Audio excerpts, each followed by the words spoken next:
bago pa makapagsilbi sa kanilang mga barangay. Pinatumba na ang isang bagong panalong kagawad sa Pasay City.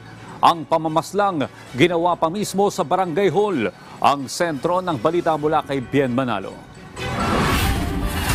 Sa kuha ng CCTV na ito, makikita ang dalawang lalaking sakay ng motorsiklo na binabaybay ang kahabaan ng Barangay 37 sa Pasay City bandang alas 5:30 kahapon. Maya-maya pa ay huminto ang motorsiklo. Bumaba ang angkas nito sa tapat ng pinto ng Barangay Hall. Bumunot ng baril at saka pinagbabaril ng malapitan ang isang babae.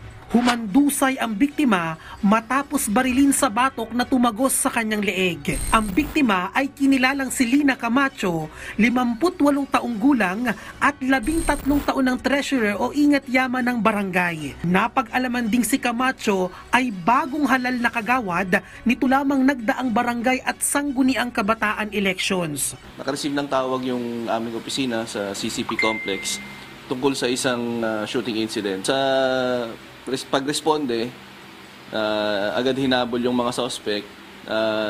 Fortunately, nakuha naman dahil na-aksidente yung nabangga siya sa pagmamadali ng habang hinahabol ng mga tropa. Binaril tagos doon sa glass door so hindi na sila pumasok. Tagos sa glass door, pinaputokan siya ng 2 beses. Pero according sa ating SOCO, isa lang yung tumama. Naisugod pa sa ospital ang biktima na sinubukan pang i-revive pero binawian din ng buhay kalaunan. Ayon sa mga pulis, nakatanggap na umano ng banta ang biktima bago pa man ito tumakbo bilang opisyal ng barangay.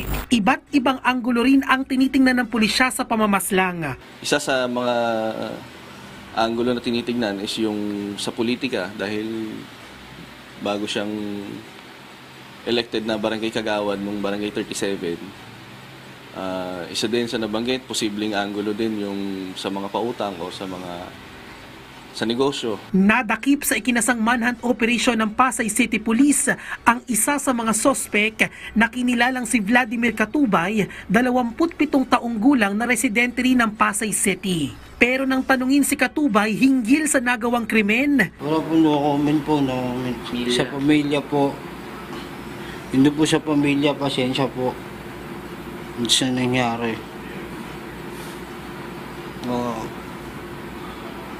Ayun po, humingi po talaga ako ng pasensya.